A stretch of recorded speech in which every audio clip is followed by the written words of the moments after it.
believe na lahat tayo gusto natin magaganda yung paa natin, lalo na mga ladies. Ladies, look at your feet. Okay, di ba? Gusto mo paminsan-minsan nagpapa-pedicure, di ba? Paminsan-minsan, ano pa yon? Foot spa, masahe. Alright, so masarap yon. First time I have that foot spa, years ago, ang sarap pala. Sabi ko, wow. And when I look at my feet, kulay pink. So, ang sarap ng pakiramdam. Parang ang gaan-gaan. Nawala kasi yung 1 kilo. So, praise God for that. Yan po ay talagang gusto natin. At gusto ko pa kayong bigyan ng tip para mas gumanda pa ang inyong mga paa. Okay? Even men, this is available even for men. Alright? Para sa lahat ito, gusto natin maganda ang ating mga paa. I want to start with a story. At dito siguro sa story nito, malalaman nyo kung ano yung bakit maganda ang paa. Mayroong isang missionary na nagpunta sa Fiji Island at siya ay nagminister sa mga tribu doon. Sa mga hidden, cannibalistic sila at mga ilan ng mga nakakilala sa Panginoon through that missionary. Nung minsan papunta siya doon sa yung mga Christian Sunday, papunta sila sa kanilang chapel. Nakita niyo yung mga picture na yan? Parang it looks like that, di ba? Punta sila sa chapel, at pagkatapos, merong isang Westerner na minamak sila. Sabi, hey, you Christians, sabi niya. Hindi naman totoo, it's not true. Jesus is not true. Jesus is not Messiah, sabi niya. And what you believe in is not true. It's all lie. At mayroong sumagot sa kanya na isang simple teacher ng tribe. Ang sabi niya, ganito. Ito ang sabi niya.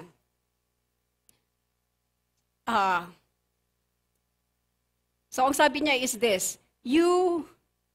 It is good thing for you that we left our heathenism and cannibalism and took to our Bibles and Christianity, or else you would have been clubbed, cooked in a native oven, and eaten. Alright? Sabi niya, mabuti na lang na kinuha namin yung Christianity at yung Biblia. Sabi niya, at hindi na yung heathenism and cabinalism. Sabi niya, or else, nandito ka sa native pot namin. Katay-katay ka na at kakainin ka na namin. Alright, come on, palakpakan natin ang Diyos. Ang Diyos natin ay buhay. He is involved sa mga gusto niyang maging involved sa lahat ng tao. Gusto niyang lahat makakilala sa Lord. Siya lamang ang tanging pwedeng magbago ng buhay ng sino man, gaano man siya kasama. Kung i-open niya yung heart niya sa Panginoon. And of course, kung may mga ganitong missionary nga napupunta. So God is powerful. Amen? Ang message niya is powerful. He has risen from the dead. Siya ang Diyos lamang na bumangon mula sa mga patay. Wala pang Diyos-Diyosa na bumangon sa mga patay. Siya lang. On the 3rd day, He rose again, and He has proven Himself for many days that He rose again from the dead. And powerful, and because of that, Christianity came and turned so many people's lives. At alam po natin na maraming nagbuhos ng dugo para sa gospel, dahil si Jesus mismo, siya mismo, binuhos niya ang kanyang dugo para sa lahat ng tao. And because of that, how much more are we? Hindi ba? Kung ginawa yun ng Diyos, why can't we not? So, because of that, marami ang nakakilala sa Lord, pero marami rin po ang naging martyr. Marami ang namatay. Mga disciples, isa lang yung hindi minarder o hindi tasted the martyr's death. Okay? And ano yung sinasabi nila? Yung momentary affliction is just for a moment. Yun ang kanilang mga confession, yung mga minartyr na ito. But the eternal glory that's waiting for us cannot be compared to what we are suffering right now, what we are going through. So ganun ang mga confession nila. Powerful, because naranasan nila. Hindi po ito maintindihan ng hindi pa nakaranas kay Jesus. Amen? Kung hindi ka pa na born again, you'll think that Christians are crazy, na out of your mind and walang sense. But when you experience the love of God, when you experience His power, when you experience the living life inside of you, na ang sarap pala na makakilala sa Diyos, na ang buhay mo hindi lang hanggang dito, na ang buhay mo may halaga, may purpose, merong kabuluhan. So, dun mo lang maiintindihan na ganun pala, kaya pala. Alright? So one point in our life, I believe na tayo ay ganun din. Ano bang klase yan? I was like that before.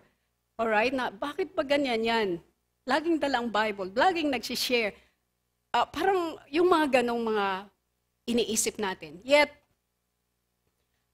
yun na nga na kailangan natin na tayo mismo, kung makikilala natin ang Panginoon, ay talagang makikita natin na He's worthy of it all. Amen? Amen. So let's read these verses from the Bible. Ito po ang ating text sa Romans 10.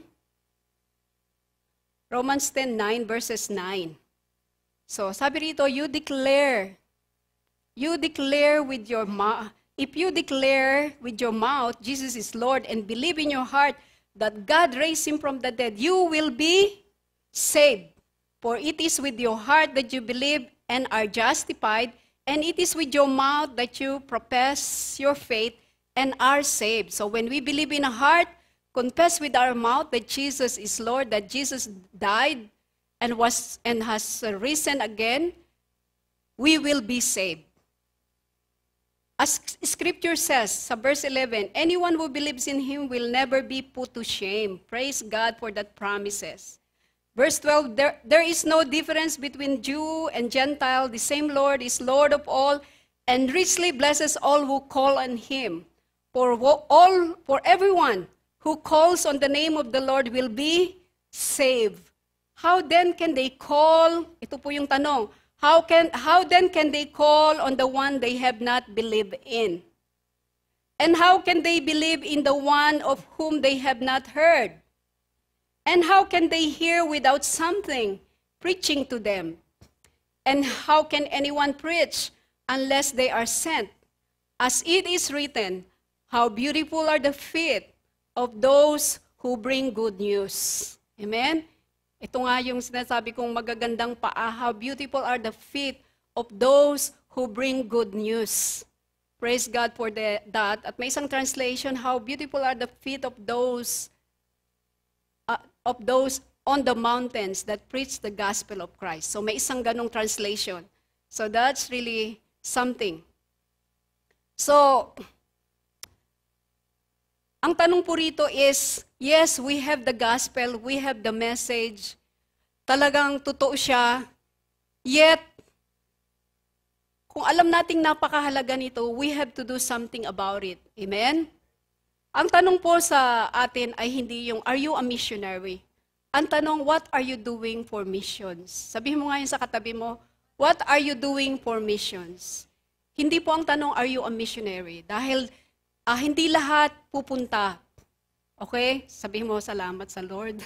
Siguro yung ibang salamat sa Lord. So, hindi ibig sabihin, pero hindi naman ibig sabihin ay hindi ka open for that. Pag sinabi ng Lord, you better go. You better say, yes, God, yes. Dahil mas delikado yung sabihin mo, ayoko. Okay? Tapos, sasabihin pala sa'yo ng Lord, yes, I want you to go. Mas mahirap yun. Mas mahirap sumunod nun, di ba? But if you say, yes, God, I'm willing. Much easier to do things kasi nakahanda na yung puso, yung heart mo. So, hinahanda po natin ang bawat sarili natin. Kaya meron tayong equipping. So, ang tanong, is not, are you a missionary, but what are you doing for the gospel? What are you doing for missions? So, hindi natin marinig hindi makakakilala ang sino man o yung mga tao na hindi pa kilala ang Diyos dahil dito, it's sa katanungan na to. How then can they call on the one they have not believed? Paano sila tatawag sa isang tao o sa isang Diyos na hindi naman sila nananampalataya? Okay? And how can they believe in the one of whom they have not heard? At paano sila maniniwala sa Kanya na hindi naman nila narinig kung sino siya?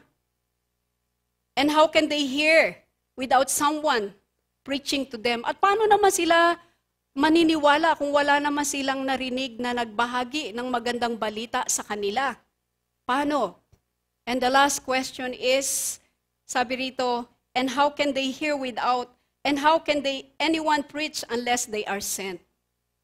So, kailangan po natin yon. Kailangan natin na people who has beautiful feet, who are willing to go, who are willing to be a part of missions. So that people will hear, people will believe, and people will accept. So yun ang kailangan natin. Amen? So sa Matthew 28, it says here, therefore go and make disciples of all nations, baptizing them in the name of the Father and of the Son and of the Holy Spirit. So, tayo po yun. God is sending us all. Those who receive Christ, nakakilala ka and you believe in the message, you cannot but tell. Hindi pwedeng hanggang dito lang yan. Dito lang sa pamilya ko, okay na. Dito lang sa bayan ko, okay lang. When God says sa Acts 1:8, and you shall receive power. Sabihin natin, power. And you will be my witnesses to Jerusalem, Judea, Samaria, and to the uttermost part of the earth. Sa iba pong translation nakalagay doon, and you will be my witnesses to Jerusalem, then Judea, then Samaria, then to the uttermost part of the earth. Ang ibig sabihin nun, it's spontaneous.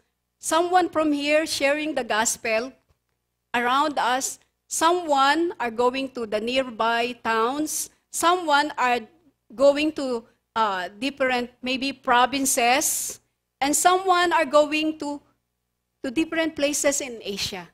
So it's a spontaneous. Hindi po mapupulpil ang gospel kung hintayin natin, teka muna, kasi kailangan ma-born again muna yung pamilya ko.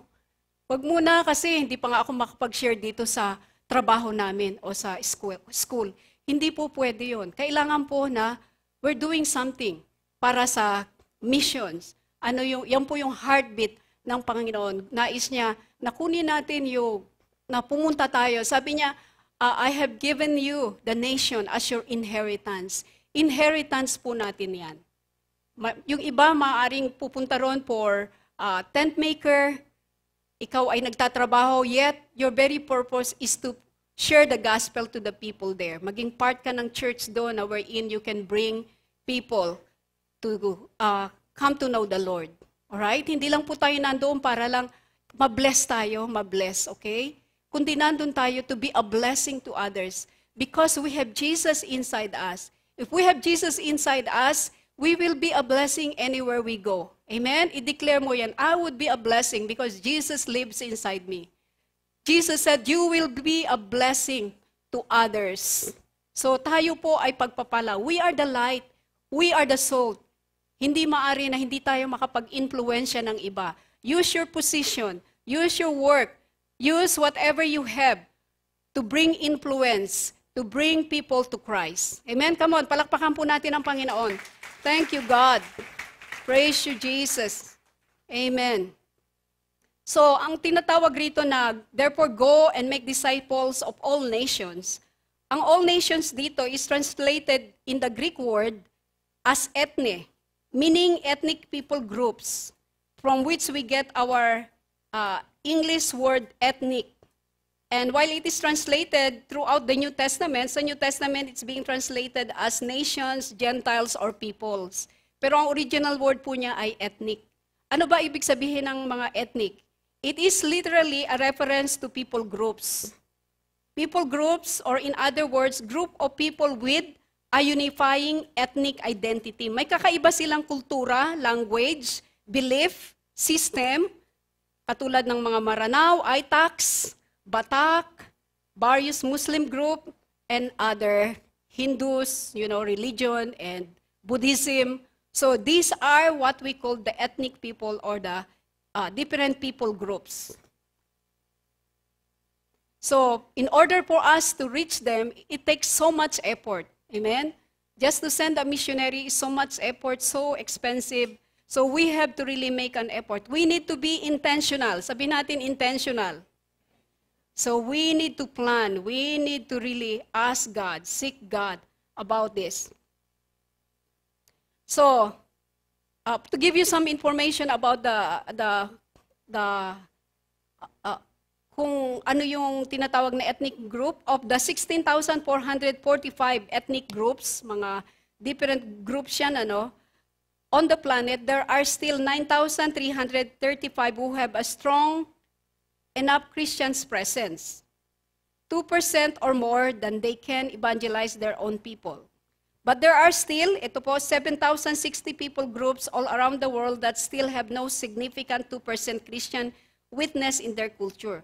So doon po sa tinatawag na 8,000 people, may 2% influence of Christianity. Just think about that, 2% lang ang tinatawag na influence ng Christianity. Pero from that 7,000 more people groups, wala, zero. So, alam nyo yung Pepsi, pagpunta kayo sa ibang bansa o kaya Coke, doon sa malalayo, tanungin nyo, subukan yung tanungin, do you know Coke? Yes, ganon. Pepsi? Yes. Do you know Jesus? What's that? Is that a drink? What brand is that?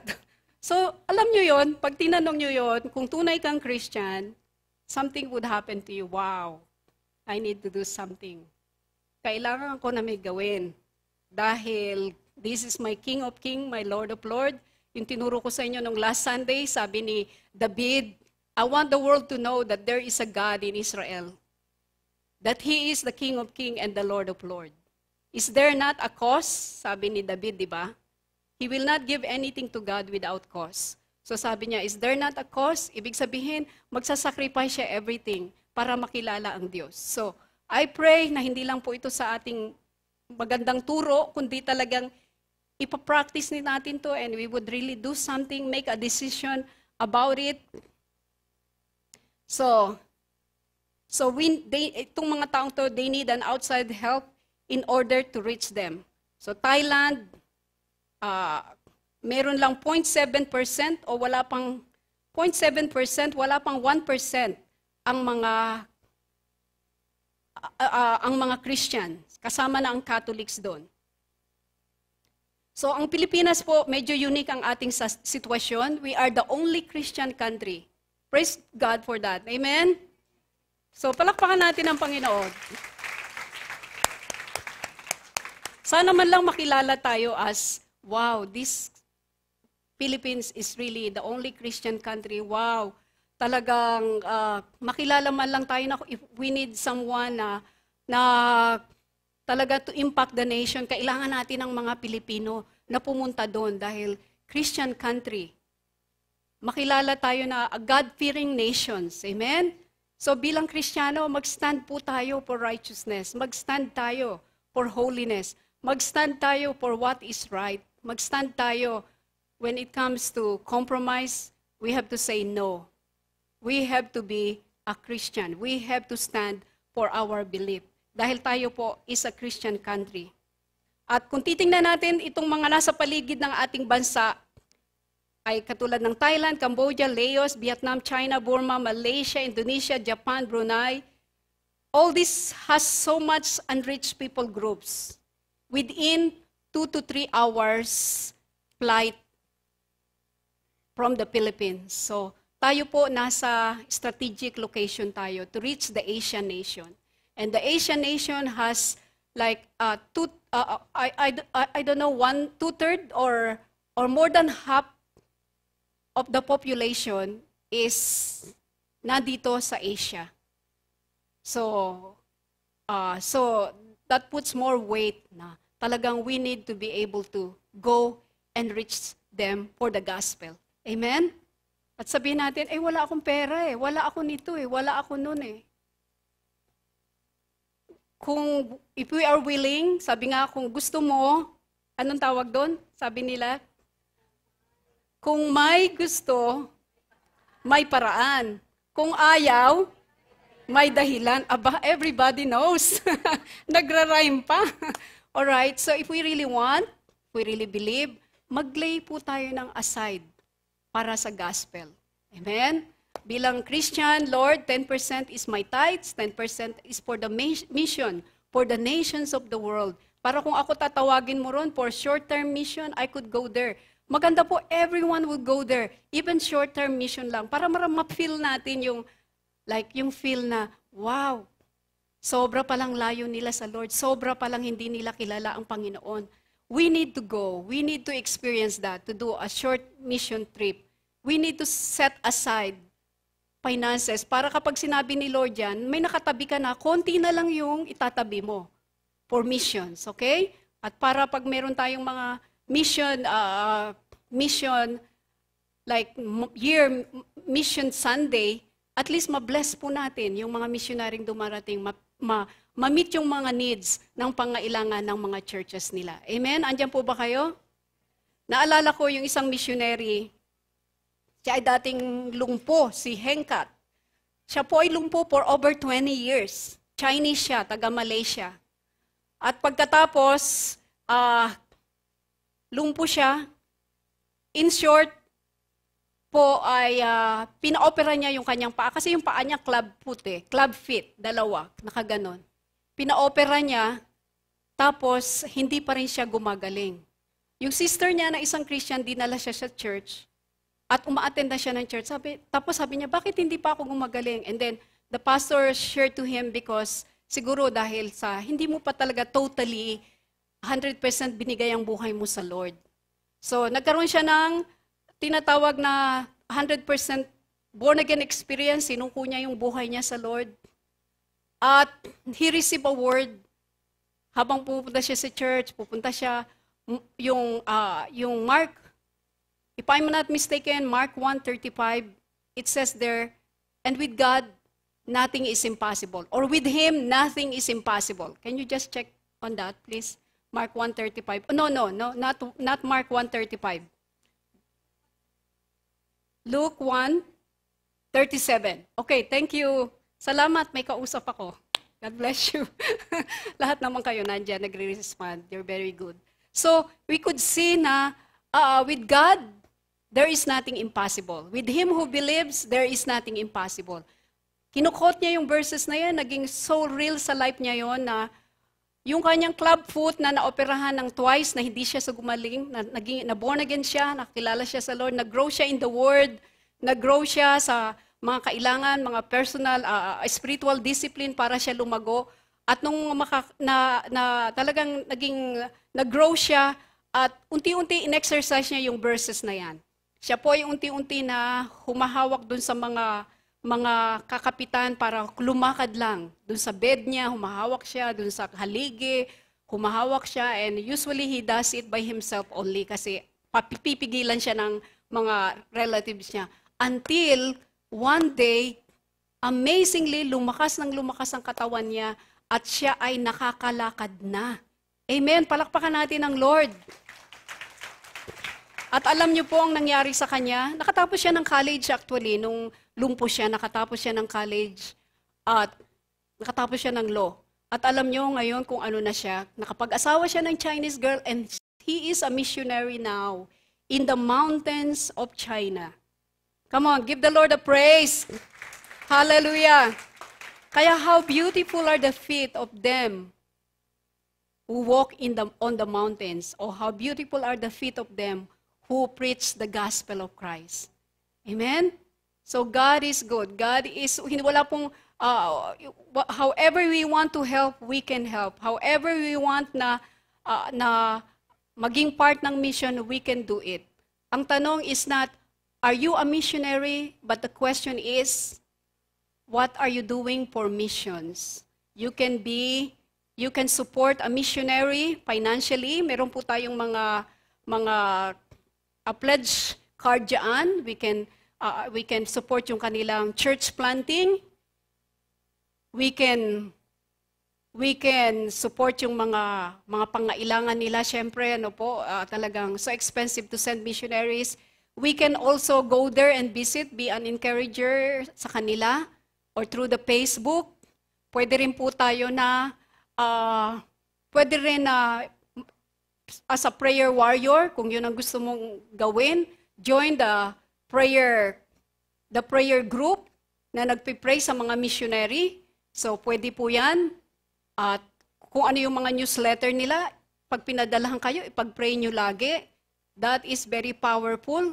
Ano po?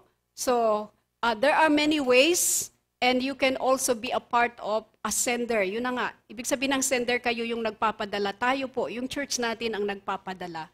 So if you want to be a part of that, meron po tayong mga pledge card dyan.